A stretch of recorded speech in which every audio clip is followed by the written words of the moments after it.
What's up, everybody? Welcome into another edition of Crush City Territory. I'm Chandler Room, joined by Tyler Stafford. I am still in Sacramento, California, where the Astros, well, they had a week. They had a week condensed into 3 days. And Tyler, I had to look up what these people were called, but have you ever heard of The Script? No. So I have heard of a song that they sing. It's Okay. one of those awful songs that plays on like movie trailers or like commercials for Give bad it to me. What is it? Let's hear commercials it. for bad department stores. Sing It's it for us. called Break Even. Okay. And the first words of that song are "I'm still alive, but I'm barely breathing." And that is what the Astros find themselves in. They technically still have a pulse in the American League playoff picture. According to Fangraphs, they currently have, as they fly to Anaheim as we speak, they have a 28.5% chance to make the postseason. So it's still on the table. They have a pulse. They're not on life support yet, but it's getting there. But they did themselves no favors in Sacramento this week, losing 2 of 3 to the A's, and those 2 losses were about as lifeless and as listless as you'll find from this whole season. Very I don't want to say disheartening because I don't really care. I don't have an emotional stake in this. But if you were a fan, I can imagine watching Tuesday and Wednesday's game was pretty disheartening. Thursday they appeared more lively, appeared more with it, and they won 11-5. They beat up JT Ginn and the rest of the A's pitching staff. They had more hits with runners in scoring position after 2 innings than they did in the previous 5 games combined. They stayed alive, but it is going to be an uphill climb for this team to make the playoffs, Tyler, because while the Astros were in their free fall, the Tigers were simultaneously in a free fall as well, and the 2 teams were competing with each other to see who could collapse the worst. But the Tigers also won on Thursday to snap their streak, which means the simplest way to put it, the Astros elimination number is 2, which means any combination of 2 Detroit wins or Astros losses will eliminate the Astros from the playoffs, which means essentially they've got to go to Anaheim and sweep. Yeah. Listen, I heard all of those things. They were very smart. Here's my counterpoint. The Astros ran on the power of friendship for most of the year. The vibes were good, even if the players weren't. And then something happened with, Framber recently, where the power of friendship was off and the vibes felt bad. And I think the Astros are now the team of destiny simply because Framber made a bodily sacrifice by cutting his hair and showing his sorrow in the most ancient form possible of taking off his hair and throwing it at the feet of his teammates and saying, look, I will give everything else away to go out and win this game today. And they did. And I think the vibes are back and the power of friendship is back on. You really are a preacher's kid. like that sounded that I feel like I just got baptized. Real quick on Framber, like where I think a lot of fans are probably saying in their head, where has that been for the last 2 months? He looked as vintage as Framber can look today. The curveball was excellent. He struck out 10 in 7 innings, a 1-run ball. The only run against him was Nick Kurtz hitting a curveball that was at his knees below the zone the other way for a home run. That kid is unreal.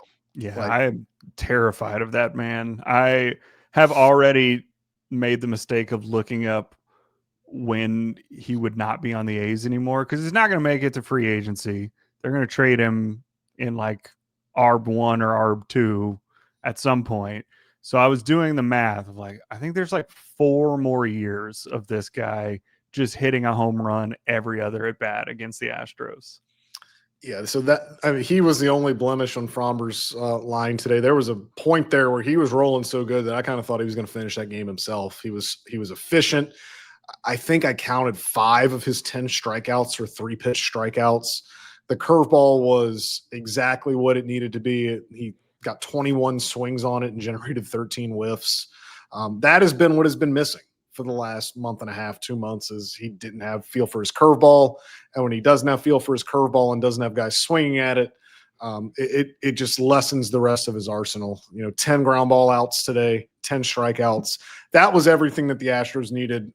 Whether it was too little, too late, we'll have to see this weekend. But it was as encouraging, I guess, as Thursday's game was, Tyler. Like the first 2 games of this series, like I understand, and we'll get into this a little bit. Like the Astros, this is a beat up team right now. Like I know we've talked about the guys that haven't played, but there are guys in the lineup right now that are dealing with a lot of stuff. Like this team is as much of a walking mash unit as you can be right now. So I guess you have to give them some grace, some leeway, a little bit, but for a must-win series and for 3 games that were going to determine the trajectory of this season, the way that they played on Tuesday and Wednesday was borderline inexcusable. And I'm not gonna sit here and question effort. I don't think it's an effort problem. I saw Yainer Diaz booking it down the line in both of those games to beat out double play balls. This is not an effort thing. This is not something where they weren't motivated, they weren't fired up. They just didn't play well. They just did not take good at bats. The contact quality was not good. It had to be disappointing for fans to watch that in 2 must-win games the way they played on Tuesday and Wednesday. Yeah, you went in obviously hoping for a sweep and to really just have control of your own destiny going forward, or at the very least 2 out of 3 wins. You have Framber, you have Hunter Brown going. The A's are hapless, like they have nothing to play for, except I bet that this is probably like the most up the A's players have been this year for a series, just because it's a division rival. Like you could knock them out of the play. Like I would argue that this probably feels like a close to a playoff series for especially those young A's players who didn't get to play for anything this year, and then they get to the end of the year and they can really focus on these 3. So I could certainly see that being just kind of a momentum switch there. But either way, like you're a better team than them. It doesn't matter what they're feeling. Like you should not look like that for 2 straight games against the A's. I'm going to push back a little bit. The Astros are not a better lineup than the A's. They have a better team. Look, they have a better team. They have a better roster. The Astros lineup is not, as currently constructed, the lineup they're running out there every day is not better than the A's lineup. And that's the crux of the problem. We've talked ad nauseum about their offensive struggles, about what has cratered in the second half as far as run production and things. So I will push back. The A's can hit, and that's one that has carried them all year. They have hit very well. They have a very good lineup of Kurtz, Jacob Wilson. Shea Langoliers has been one of the best players in baseball that you don't know about in the second half. Brent Rooker was an all-star. Like they've got a formidable lineup, but especially playing in these conditions too. Like you played in a ballpark that is, been statistically this year, if not the most hitter-friendly ballpark in the league, one of the most hitter-friendly ballparks in the league. And the Astros in the first 2 games of this series had 8 hits. 6 of them were singles. They didn't get a runner to third base on Wednesday until the 9th inning. It looked about as dire as it could look on Wednesday night. And so it was encouraging, I guess, to see them respond on Thursday to kind of play.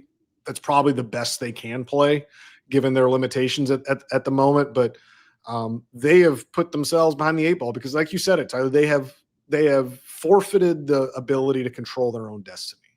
Like they could go, and we'll go through some of these scenarios here, I guess, just to brief everybody, but they could go to Anaheim and sweep the Angels and still not get in. Like their destiny is out of their hands at this point. So the most straightforward way for the Astros to make the playoffs is to sweep the Angels. That's number 1. And then if they do that, here's some things that would have to happen. Either the Tigers would have to sweep the Red Sox. That's if the Astros go 3-0. The Tigers could sweep the Red Sox, and therefore the Astros would actually leapfrog the Red Sox and take their wild card spot. Or the Tigers and the Guardians, either of them must lose their respective series. The Guardians are playing the Rangers, who have absolutely folded. And as we just mentioned, the Tigers are playing the Red Sox. So they have what the one thing you could say when they started this road trip was that they controlled their own destiny. Was that this was a team that if they took care of business, if they went 4-2 or 5-1, you'd feel pretty good about them getting in. Now, they could still go 4-2 on the road trip. They could go to Anaheim and sweep, but it is nowhere near as clear cut as that. You don't want to count them out. Baseball is a weird sport, and the way that the American League playoff picture has shaped up this whole season, or especially this last month, you have no idea what's going to happen, but it doesn't look good. And now, you have exhausted Hunter Brown, you've exhausted Framber Valdez. You're going into Anaheim with Jason Alexander pitching in the first game. You're probably going to run a bullpen game in the second game, and then you have Christian Javier on full rest for the third game. But do you bring Hunter Brown back? There's a lot up in the air right now, but it's going to be a very much an uphill climb for this team to make the playoffs. Yeah. So to clarify for the even dumber people like myself out there, you're going to have to do something this weekend that you're not accustomed to, and that is root very hard for the Red Sox and the Rangers. That's who you want to win either one of those two series. The only way it would switch is if, the Tigers win the first two games of their series, last day of the season, you could switch to the other. But essentially what you're doing is you're rooting for the Red Sox to win, you're rooting for the Rangers to win, and the Astros have to sweep the Angels. And if those things happen, they get in the playoffs. I hate being the bearer of bad news, but Rangers manager Bruce Bochy 2 days ago said of his team after the game, quote, "We look dead." And then the next day they came out and got 3 hits. The Rangers have absolutely folded. Like Marcus Semion's not playing again this year. Corey Seager's not playing again this year. Jacob deGrom's probably not going to throw another pitch. Like they have folded. So rooting for them to win is probably not advantageous. I don't think that's going to help, but it's going to be a lot of nervous scoreboard watching, a lot of, it's going to be tough. And I think, it's funny judging like how social media responds to all this stuff. And social media is not the end all be all, but it's what I have access to. It's what we have access to. It's how I can see kind of what fans, how they're coping and things, everybody. It was interesting after the Tuesday and Wednesday losses, everybody wants to hear like something different. They want to like see guys, throwing chairs. They want to see like Joe Espada calling people out on the record. They want to see like fire and brimstone, and that's just not how it works. But I will say, going into that clubhouse on Wednesday night, that felt about as morose as it can get. That felt about as rock bottom. And there wasn't anything that happened, but it was dead silent. There was no one in there. It felt like a morgue a little bit. And then we walked in today, and it's going to be hilarious if they somehow make the playoffs and this run goes. Mauricio Dubon, Clubhouse DJ, decided to put on Cher's Believe for the game today. Said that was going to get the vibes up. They won. Dubon has already said that in Anaheim before the game on Friday, tomorrow, you will hear Believe by Cher. So if this does happen, if the Astros can somehow find a way to keep this going, that I believe you do have the anthem for their run. It's going to be Believe by Cher. All-time vibes move right there to just say, all right, this is as bad as it can possibly feel. Let me play a Cher song for the boys to get us pumped up. That rules. What a great move. I was kind of surprised that people in that clubhouse knew who Cher was. Come on. Everybody knows who Cher is. And everyone knows that song, even if you didn't know that you knew it or that was Cher. You definitely know that song. That's awesome. It then started like a conversation about just Cher's life and time. She is 79 years old. And she looks fire for being 79 years old. I must say, for being 79, like, good work to her plastic surgeon. Good work to whoever has made her look good at 79. She's kept herself up well. All right. Our Swiftie friends who follow us, this is going to be our Travis Kelce and Taylor Swift. Is Chandler putting this out there for Cher on our podcast? So help us out. Let's do it. We'll talk about actual baseball right after this message from our friends from Foul Territory. Podfather, you and me grew up in Jersey. We liked to collect cards, but the way the process got was ridiculous. You open up a pack. There's a bunch of cards you don't care about. Then you want to get certain ones graded. Takes forever, right? Then you want to maybe sell one. It's such a to-do. Arena Club has been the solution for us. Arena Club has been a solution for everybody. You go online, go to Arena Club, and you check out what they have.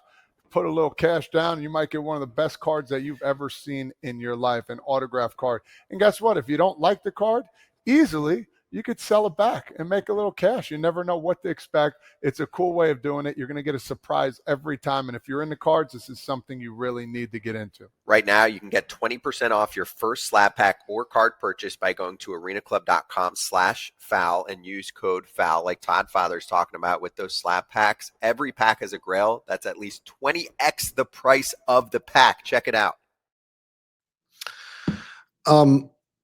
I could be wrong, but I don't think anyone wants us to go and dissect the 3 games that the Astros just played against the A's. They certainly don't want us to dissect the first 2.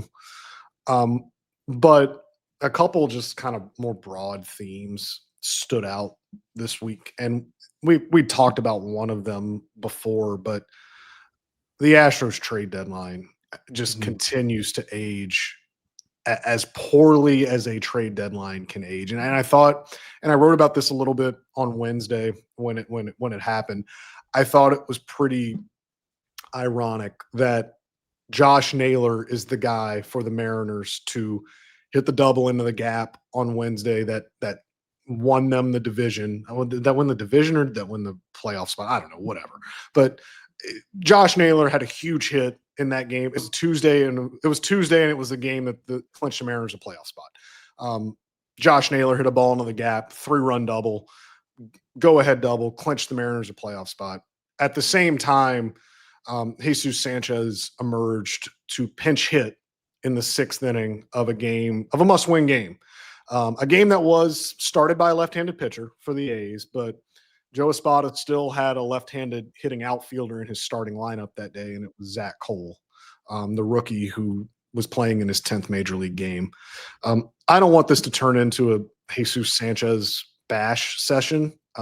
There's enough material to do one.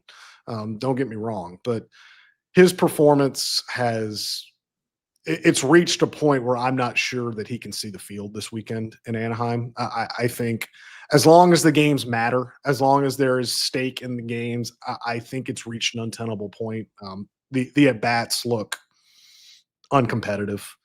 I don't know what's going on with him defensively. When they traded for him, I asked around a little bit about his defense in the outfield, and what I got back was, it's okay. Like, it can get better. It's okay. But I never got the sense that it was this bad.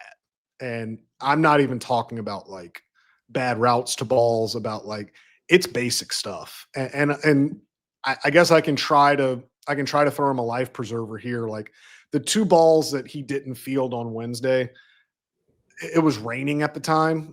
Rain is a strong word. There was a stiff dew, as a former football coach once said.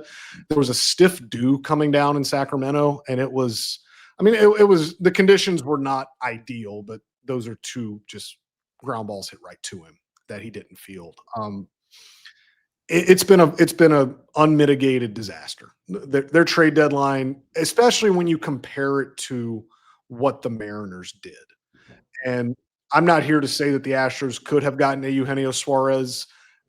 They don't have a spot on their team for Josh Naylor, because Josh Naylor's a first baseman and Christian Walker's for now on the team and going to play first base every day. But when you go into a deadline and you say our stated objective is we need to beef up the lineup, we need to make the lineup better, we need to bring balance, we need to get more bats. And when you go acquire 3 bats, and then the lineup since the deadline has been, depending on your statistic of choice, the 2nd or 3rd worst lineup in baseball, that is a failure of a trade deadline, and it's really, really, it really bore fruit this week.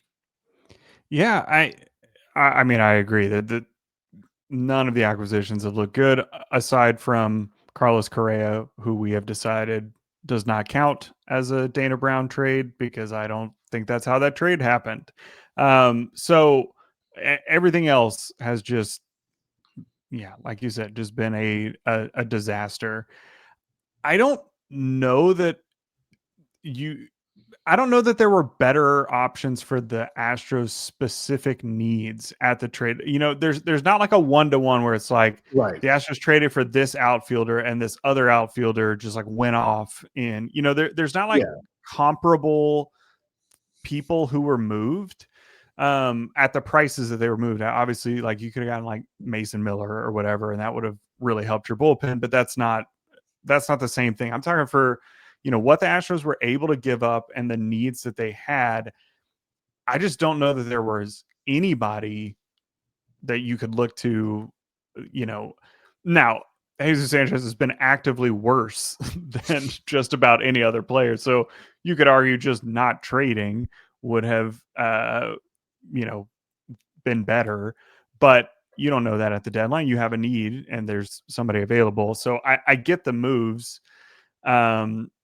But yeah, I mean, it is so obvious that the Mariners have been able to surge in the second half because of the trades that they made and, the bats that they were able to add to their lineup. And the Astros just weren't able to plug any holes.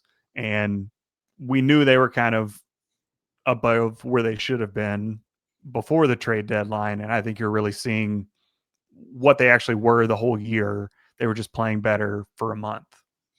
Yeah. I mean, that is the question that's the retort every time when like I wrote about the trade deadline debacle. I wrote about it on Tuesday, and a couple comments and a couple responses were, well, who else could they have gotten? The real answer is like, we don't know. Like, you don't know who's available. Like, you never really know who is available at the trade. Like, did anyone know Carlos Correa was available at the trade deadline until a day and a half before?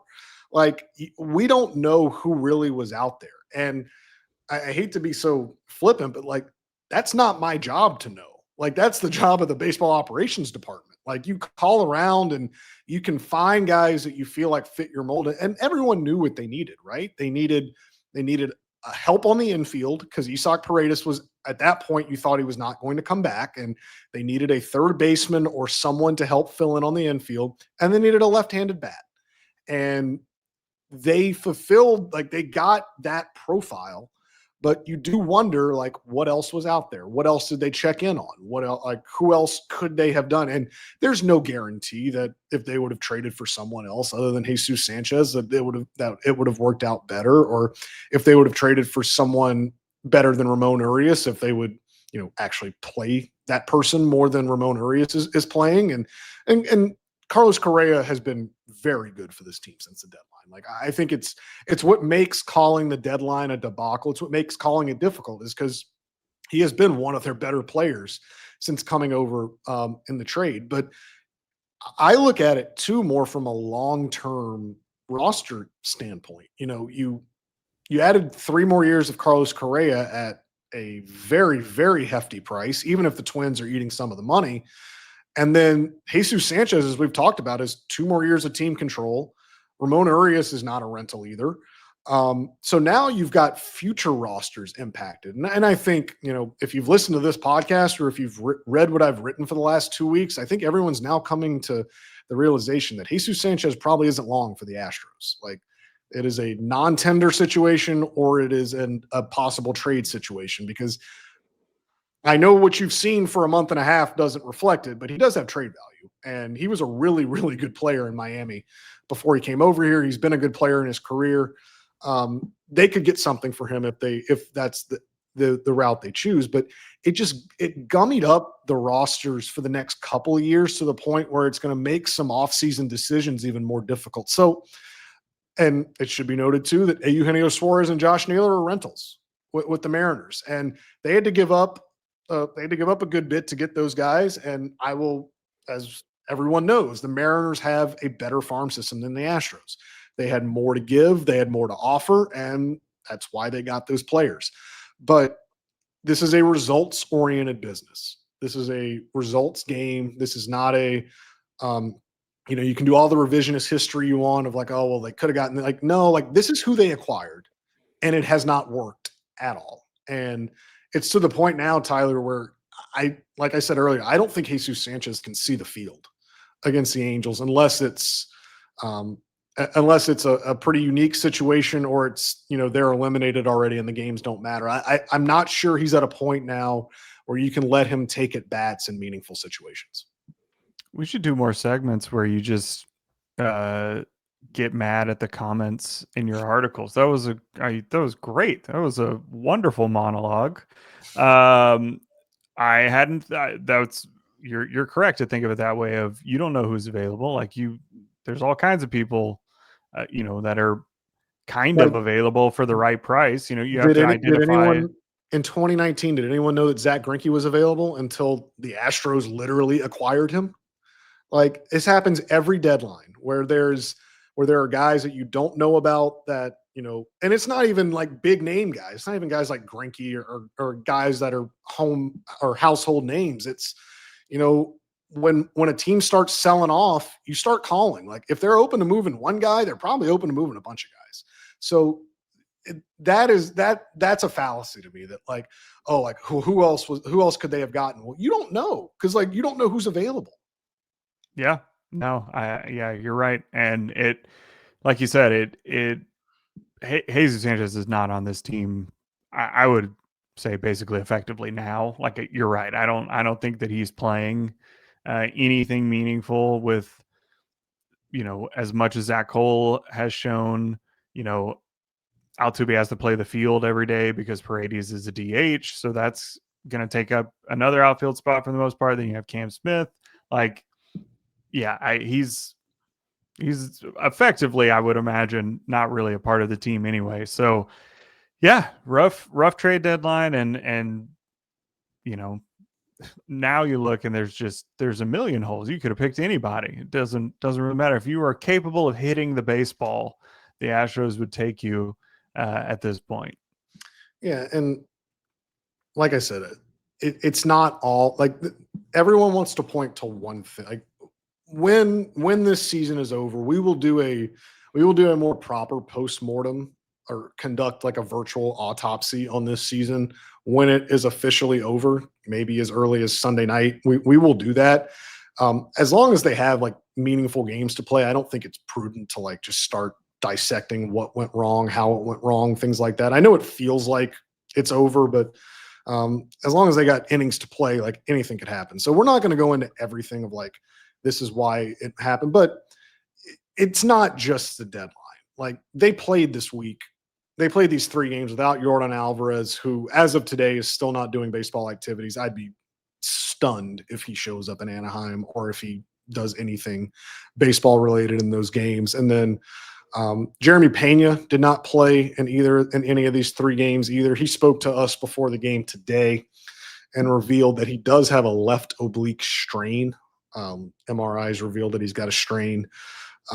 It should be noted that Roman Anthony of the Boston Red Sox got diagnosed with an oblique strain on September 2nd. It is currently September 25th, and he is still on the injured list and still doing almost no baseball activities. That just gives you a frame of reference for what sort of injury an oblique strain is. I know there's people that just want Jeremy Pena to suck it up and try to play. He told us today that he has taken swings all 3 days in Sacramento, and he was feeling pain even on like mild swings when he wasn't even going 100%. It's not a serious injury, but it's something that if it happened in the middle of the season, he'd go on the IL and he'd miss a month. And it just so happens that it has occurred now. When you look back on it, he sustained the injury in the Saturday game against the Mariners, took his next at bat, hit a grand slam. So props to him for somehow being able to hit a grand slam with a strained oblique. I don't know, that probably didn't help the strained oblique that he took a swing and hit a grand slam, but more power to him. But those are the 2 injuries that we know about. Those are the 2 that like are been pretty prevalent, but I'm here to tell you that this team has more going on. Jose Altuve has a right foot issue that is, I'm not going to sit here and play a doctor, but it is something that is sending him to the trainer's room after basically every game. He is getting a ton of work done on it. We wanted to interview him, I think, after one of the games, one of the losses, and team PR told us he's in the trainer's room getting looked at his right foot. Like he can't come out. And, we asked him today and he didn't want to say everything, but he said, yeah, there's something going on. He said, some days it's better than others. I'm just trying to get it to 100%. He's playing hurt. He is. I don't know if it's one of these things that's going to require anything in the off season. I don't know if it's one of these things that if we were in June, maybe he'd get a couple weeks off and it'd be all right. But he's playing through something. And then Tyler, I don't know how much you watched today, but watching Isaac Paredes get on base 4 times today, they very much appreciated him getting on base, but it hurts me to watch him try to run. And he's pretty, I mean, we knew coming back, like Joe Espada forecasted this. He was like, he's not going to be 100%, and I'm going to tell him not to run the bases hard. Even him not running the bases hard, this is someone that is clearly still very, very limited in what he can do. And the fact that he is producing and in the lineup every day is commendable, because it looks like it hurts for him to do basically anything at this point. Yeah. I would also say, I don't know if I'm just making this person up in my head, but I could hear someone saying, well, Paredes and Altuve can play through these injuries, so why doesn't, Pena? I would imagine people give Yordan a little bit more because his leg snapped in half on TV. But, I think for these other kind of soft tissue ones, sometimes you're like, well, why can't you play through? Like, they're different injuries. They're different things. I guarantee you, if any of these guys were in the other situations, they'd be doing the same thing. They all want to go out and play and win. You don't get to be a professional athlete without wanting to do that. But yeah, they're hurt. I mean, Hader's not anywhere near coming back, which no one. I mean, we talked about that he was done anyway. But yeah, and then Brian Abreu pitched today for some reason. What was that decision? Did he talk about that? We didn't ask. Maybe we should have. Maybe that was dumb on our part. I will say this: he had pitched once in 9 days. Like, it was one of these things where, I think if they could have found a way to get him some work, I think they would have liked that. But it was weird. It was weird. Like, especially like I'm in the clubhouse after the game, and Craig Kimbrell walks past me, and then like Jaden Murray's back there. I'm like, Craig Kimbrell's in this bullpen. Like, he's going to walk into the he's not going to walk into the Hall of Fame. He's a borderline Hall of Famer, and he can't protect a 7-run lead against the A's, who had pulled all their guys by this point. Like Jacob Wilson, Brent Rooker, like they all got pulled except for Nick Kurtz, who just kept hitting home runs. I think honestly, Nick Kurtz had something to do with it, because he came up in that inning and there were 2 guys on, and I think it was 11-4, 11-5. And like, again, like if he hits a homer, it's 11-8, but I mean, still, like, he's coming up and he's hit literally 500 against the Astros this season. So I think they probably wanted their best guy on Kurtz. I didn't have that big of an issue with it, just because, like I said, he pitched once in 9 days.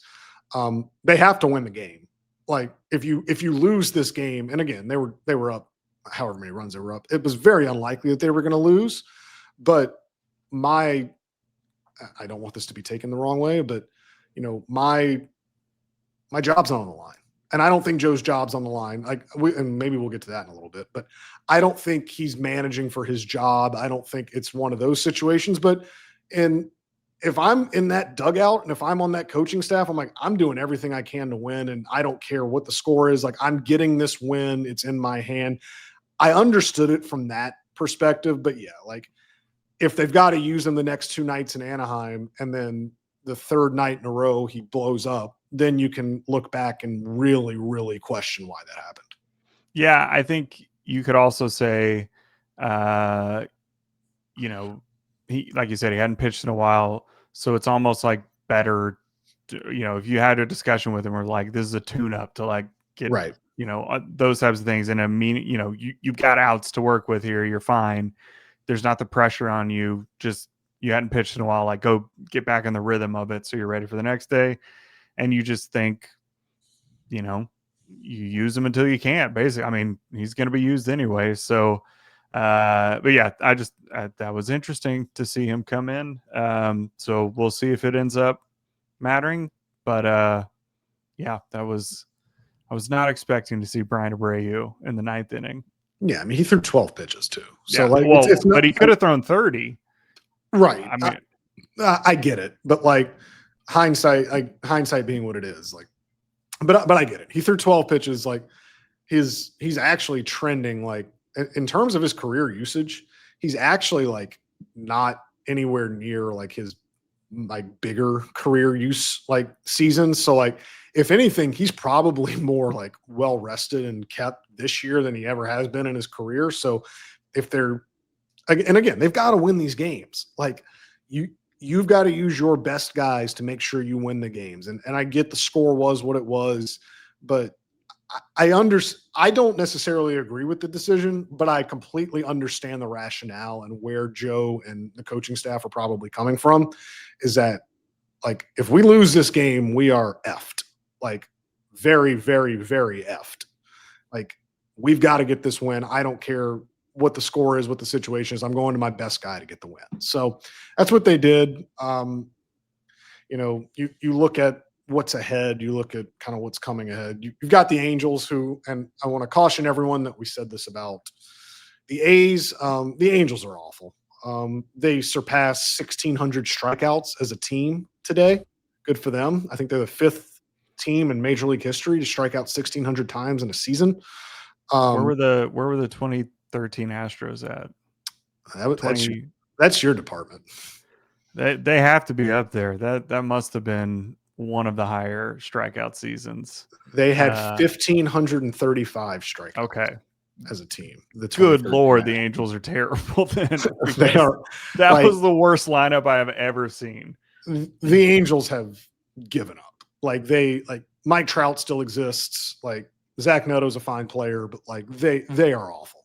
Like this is a team that, again, it's baseball. You never know. And again, we said this about the A's, but this is a team that if there's any team ripe to get swept, it is the Angels. Like they have completely quit. So if you feel good about that, if you're the Astros, as good as you can about going into this with so much on the line against the Angels, you're going to face Kyle Hendricks, who throws 86 on a good day, and then you got 2 rookies the last 2 days of the season. You're going to face. It's lined up for it to go okay for the Astros, but like we said, they don't control their own destiny anymore. So. One thing that was interesting to kind of hear is like, you know, Carlos Correa after the game on Wednesday. I don't know if these guys are reading. I don't know if these guys are like seeing. I would hope by now they've all deactivated their social medias and are not reading what people are tweeting or commenting about them. But, you know, Carlos Correa did come out and say, you know, we understand that the fans are frustrated. Just understand that we're frustrated too. And I think that's something that gets lost a little bit. Like, fans want to see like guys blowing up the dugout, blowing up water coolers, like breaking bats over their thighs. Like that's just not how baseball players are wired. But Correa spoke for, you know, I think the whole clubhouse that, you know, they see it.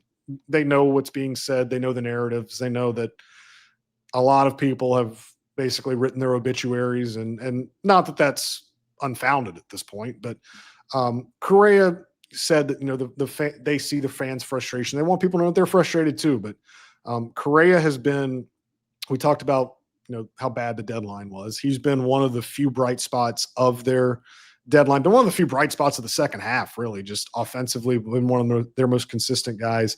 And that is why Carlos Correa will be part of our DraftKings player spotlight.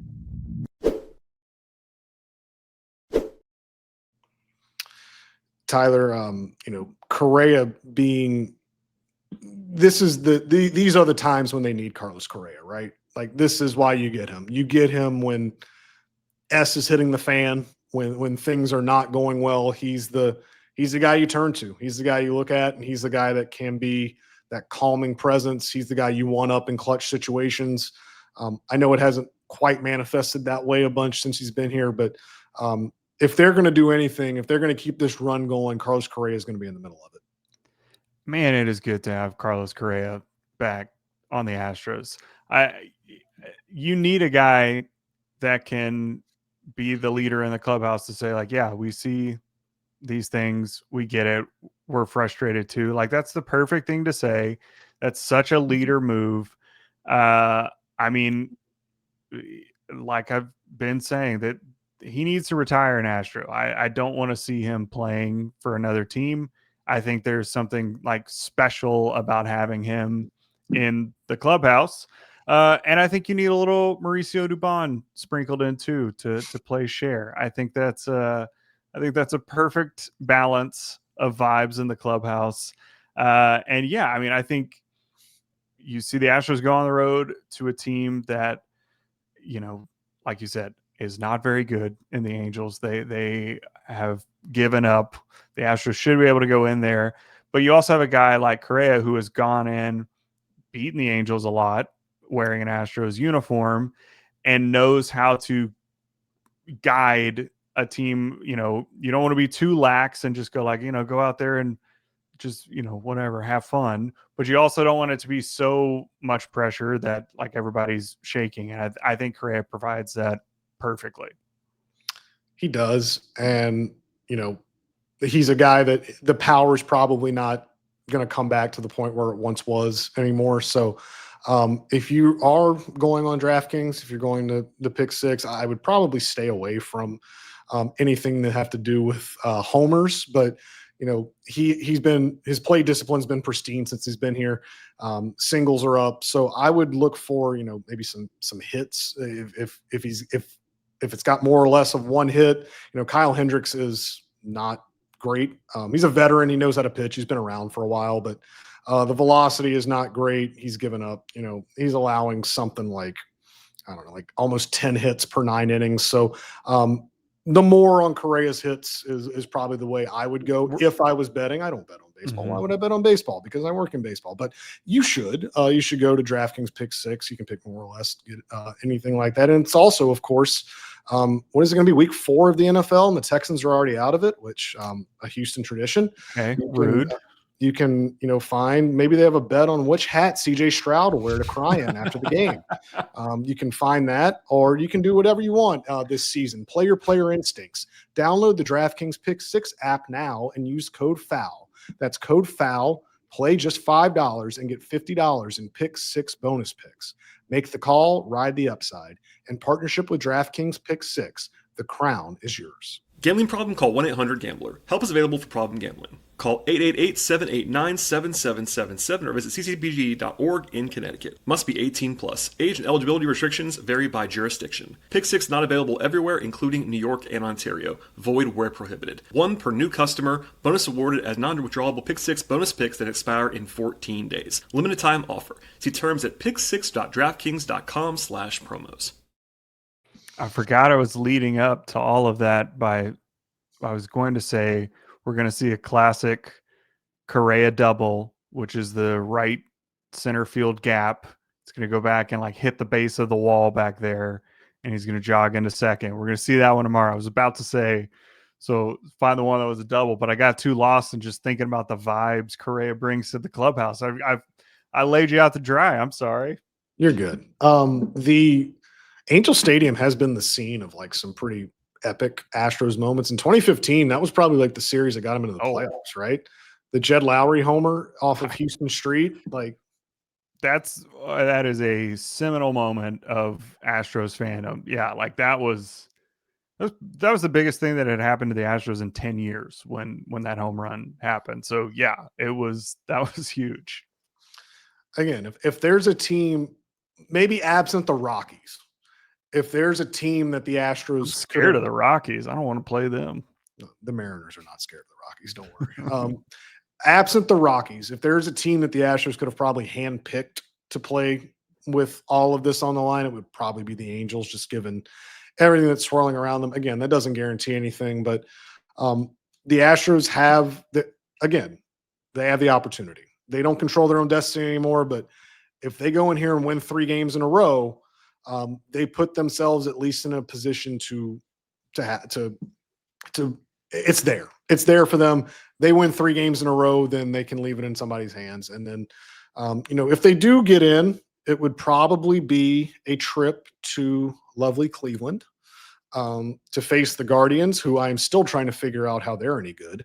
You talk about the power of vibes and friendship. Holy crap, the Guardians! Like that's Jose. Did you watch that Scooble inning?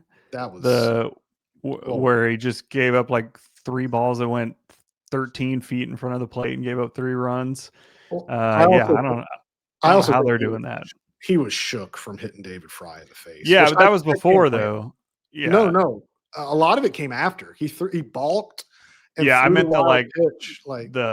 Did he do the between the legs thing after the Fry? No, that was before. Was that before? That was okay. Before. Yeah. But he balked and threw the wild pitch that tied the game after the David Fry. That was nasty. I hope he's okay. I legitimately could not believe he sat up. No. And have you seen the picture that's being used with all the stories about it? No, but I was watching the Tigers feed, and the Tigers feed showed the blood coming down from his face. The Guardians feed didn't, and that was the one that I saw on social media. But the clip that I saw, his face was bloody. I'm not going to put it for those watching on YouTube. I'm not going to put it on the stream because I don't think people should be subjected to that. But if this is your thing, I don't know why this would be your thing, but you can go look. If you go find pretty much any story written about the David Fry thing in the last day or so, one of the prominent pictures that's been used, it's the baseball is hitting him square in the face. It's close up. And then to the left of the ball, you see a tooth. Oh, you legitimately see a tooth that is midair flying out of his. I'm looking at it right now. Oh my gosh. It is. It's one of the worst things I think I've ever That is gnarly. Oh my gosh. This is not a media ethics podcast, but I cannot believe that so many outlets are using that photo. It is. So I mean, if he comes back fine and healthy, that will be the thing that he signs for the rest of his life. You know what I mean? It's nasty right now because we don't know if he's going to be okay. If he's okay, that's the coolest picture I've ever seen. If he comes back and does anything. But yeah, that is gnarly. And I mean, and you hate to put it like this, but if anything, he got lucky. 6 to 8 weeks and just some facial fractures, that's insane. And maybe a lost tooth or two. Well, I mean, every Astros fan here over 40 sees that and immediately thinks Dickie Thon. It could be terrible. And so apparently he's gonna be okay, which is, you're right. I guess probably better to get hit in the nose and the mouth if you're going to hit straight on in the face. Yeah, a 99 mile an hour fastball. When Fires hit Giancarlo Stanton, it was his jaw. Cause it came up and and they had to he couldn't. They had to take him off on a stretcher. They didn't move him. It was Fry. I was stunned that he sat up. That he walked onto the cart. That was. And Scooble's reaction was just I don't think I've ever seen that either. I've seen pitchers get shaken when they hit somebody. I don't think I've ever seen a pitcher it looked like he wanted to throw up. I know that the game is on the line there, and I know that this isn't actually what would happen, but I think legitimately the Tigers and Scooble in that moment should have recognized he is not going to be able to get back locked into the level of competitiveness. Let's take him out now and maybe pitch him on short rest in 2 or 3 days, if we need to do something. Because you're right. I mean, as soon as that happened, I was oh my gosh, there's no way he's going to be able to lock back in like that. I mean, he was traumatized. Well, AJ, anyway. You noticed AJ went out, they did a mound visit. AJ went out for a mound visit while they were taking Fry off the field.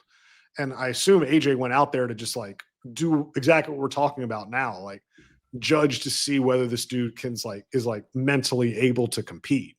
Yeah. And I mean, Scooble or any pitcher is always going to say like, oh yeah, like I'm fine. But like there has to be an adult in the room that's like, all right, like I need to take your temperature and see. But and AJ's got a psychology degree from Stanford. So Yeah. I would trust That's him. true. I agree. Yeah.